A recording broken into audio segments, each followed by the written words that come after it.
नमस्कार दोस्तों, आज फॉरेन कंट्री सेटलमेंट यानी विदेश में कैसे सेटलमेंट होती है इसके बारे में आपको कुछ कॉम्बिनेशंस यहाँ बताने जा रहा हूँ। बहुत सिंपल वीडियो है, 10 या 12 मिनट की वीडियो रहेगी और डिटेल्स में आपको बताऊंगा कि कैसे कुंडली से आप देख सकते हैं कॉम्बिनेशंस फॉरेन कंट्री जाने के या ट्रेवल करने के, फॉरेन कंट्री ट्रेवल करने के।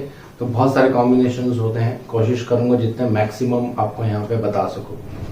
तो वीडियो आरंभ करने से पहले भगवान गणेश जी और भगवान शनिदेव से आराधना करूंगा सबके घर में सुख और शांति बनाए रखें। तो आज का टॉपिक है विदेश सेटलमेंट और विदेश ट्रेवल या अपने प्रोफेशन को लेकर बहुत ज्यादा ट्रेवल, तीनों को मैं एक साथ कंबाइन करके यहाँ बताने वाला हूँ। मेरा फ्री वेबिनार नेक्स्ट सैटरडे को होगा 6 जनवरी को, जिसका डिटेल्स आपको व्हाट्सएप, इंस्टाग्राम और फेसबुक पर मिलता रहेगा। तो ज्यादा समय आपका मैं नहीं लेता हूँ, आइए वीडियो रन करते हैं। जब भी आप कोई कुंडली देखते हैं और कोई व्यक्ति आपसे पूछता है कि फॉरेन सेटलमेंट, तो सबसे पहले आपको क्या देखना है, ये वाला भाव। कुंडली का ये भाव बहुत ही महत्वपूर्ण भाव होता है फॉरेन सेटलमेंट के लिए। ये भाव इसलिए महत्वपूर्ण है क्योंकि ये आपका जन्म स्थान है, ये आपका फैमिली का घर है, जहाँ पे सब लोग फैमिली के एक साथ रहते हैं। आपके मदर, फादर, आपके ब्रदर, सिस्टर, अगर आप मैरिड है तो आपकी वाइफ, चिल्ड्रन, सब 4th हाउस से ही देखा जाता है।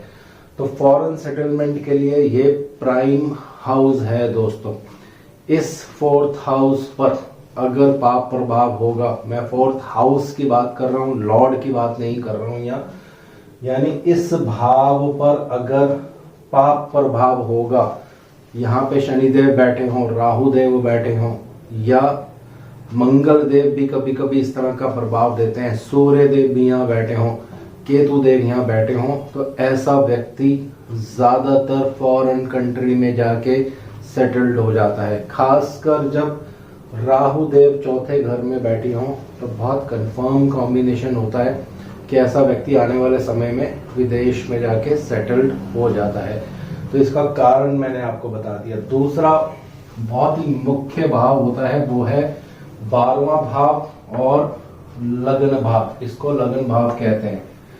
तो ये बहुत ही महत्वपूर्ण है, लग्नेश की भी बीच में भूमिका होनी चाहिए, तभी जो योग होते हैं उनका प्रभाव आपको देखने को मिलता है। तीसरा एक बहुत महत्वपूर्ण ग्रह है, वो है चंद्रदेव। जी हाँ, चंद्रमा को फॉरेन कंट्री प्लैनेट माना जाता है।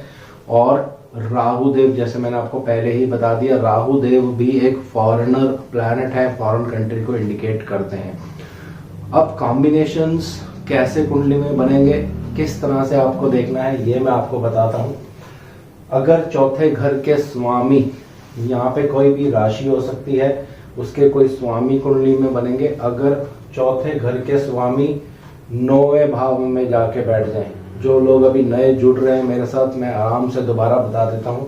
ये लगन भाव होता है, ये पहला भाव है, ये दूसरा, ये तीसरा, ये चौथा, 5वां, 6ठा, 7वां, 8वां, 9वां, 10वां, 11वां, 12वां।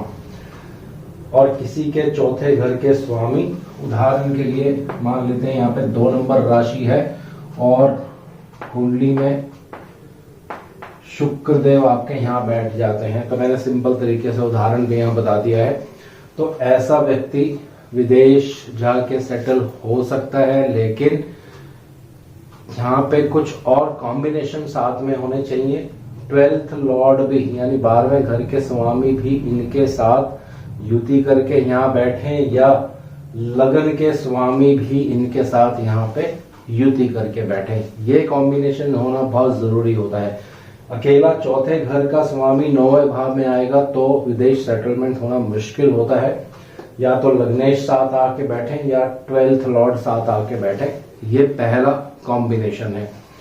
दूसरा, अगर 4थे घर के स्वामी 8म भाव में बैठ जाते हैं और 12वें भाव के स्वामी भी साथ में बैठ जाते हैं, तो बिल्कुल कंफर्म कॉम्बिनेशन होता है। व्यक्ति अपना जन्म स्थान छोड़ता है और विदेश में जाके सेटल हो जाता है।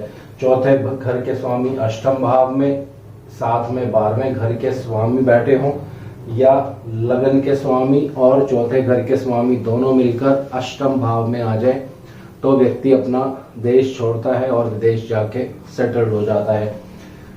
लग्नेश कुंडली में कोई भी हो सकते हैं, यहाँ पे कोई भी नंबर होगा। लग्नेश की युति अगर राहु देव के साथ हो और उस युति पर 12वें घर के स्वामी की दृष्टि हो या 12वें घर के स्वामी भी साथ में आके बैठ जाए कुंडली में, तो भी विदेश योग की बहुत कंफर्म सेटलमेंट होती है। दोस्तों दोबारा बता रहा हूं, लगन में कोई भी राशि हो सकती है, लग्नेश और राहु देव और साथ में 12वें घर के स्वामी अगर युति कर लेते हैं या 12वें घर के स्वामी की दृष्टि लग्नेश और राहु के कॉम्बिनेशन पर पड़ जाती है, तो भी व्यक्ति विदेश में जाके सेटल्ड हो जाता है।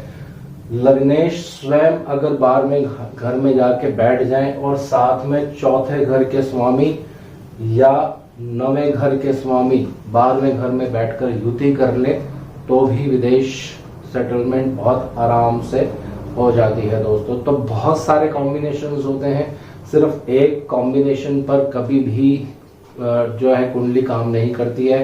कुछ कॉम्बिनेशंस एक कुंडली पे लगेंगे, वही सेम कॉम्बिनेशंस दूसरी कुंडली पे कभी कभी नहीं लगते हैं, तो आपको बहुत सारे टूल्स यहाँ पे यूज करने पड़ते हैं। ये चौथा भाव है, इससे व्यय भाव तीसरा भाव होता है। जब भी स्थान परिवर्तन की बात आती है तो तीसरा भाव भी बहुत अहम भूमिका यहाँ पे निभाता है। दोस्तों तो ये कुछ सिंपल कॉम्बिनेशंस मैंने आपको बता दिए, हालांकि बहुत सारे और कॉम्बिनेशंस है और इतने कम समय में इतने कॉम्बिनेशंस बताना थोड़ा सा मुश्किल है, लेकिन मेन कॉम्बिनेशंस मैंने आपको यहाँ बता दिए। अब किसी भी कुंडली में अगर चंद्रमा 10वें घर में है तो ये सीधी दृष्टि अपनी चौथे भाव पे डालते हैं, तो ज्यादातर आप ऐसे केसेस में देखेंगे जो व्यक्ति है अपने जन्म स्थान से दूर रहता है या वहीं जाके सेटल्ड हो जाता है। दोस्तों जन्म स्थान से दूर, अब ये दूर विदेश भी हो सकता है, दूसरी सिटी भी हो सकती है। यहाँ पे आपको कुछ कॉम्बिनेशंस ध्यान से डिकोड करने हैं। अब कुछ लोगों की कुंडली में सिर्फ यात्रा लिखी होती है, यानी ट्रेवल करेंगे फॉरेन कंट्री, कुछ समय काम करेंगे फिर वापस आ जाएंगे, या उनका काम ही ऐसा होता है जिसमें बहुत ज्यादा उनको ट्रेवल करना पड़ता है। तो इसके क्या कॉम्बिनेशंस होते हैं? उदाहरण के लिए किसी की कुंडली में मान लीजिए शनिदेव यहाँ है और चंद्रदेव यहाँ है, 1 2 3 4 5।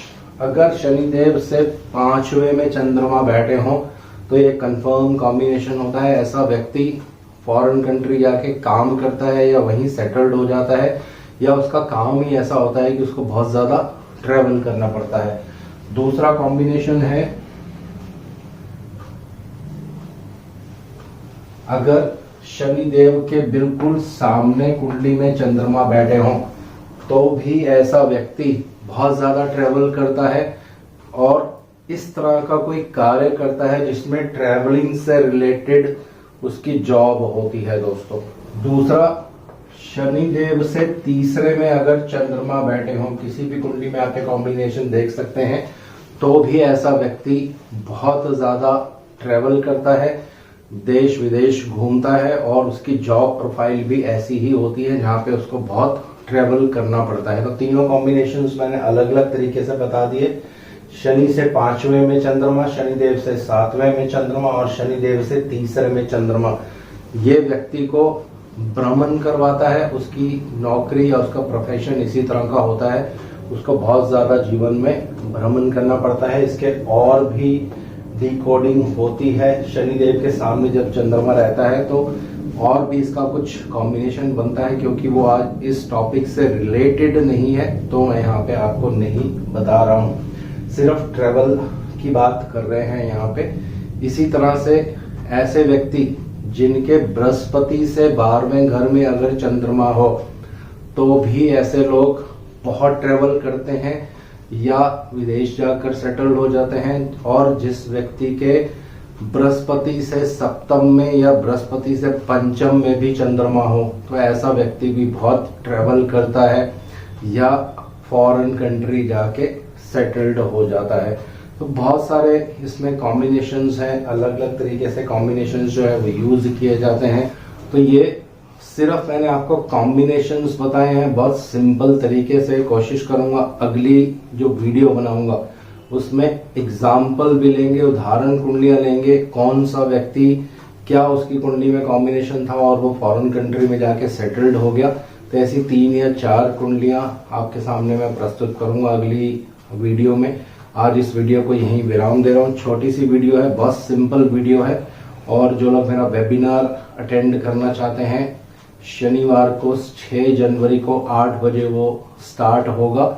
मुझे व्हाट्सएप पर आप मैसेज कर सकते हैं तो मैं आपका रजिस्ट्रेशन जो है उसमें कर लूंगा। बिल्कुल फ्री है, किसी भी तरह का उसमें कोई शुल्क आपको नहीं देना है दोस्तों। धन्यवाद। जय शनिदेव।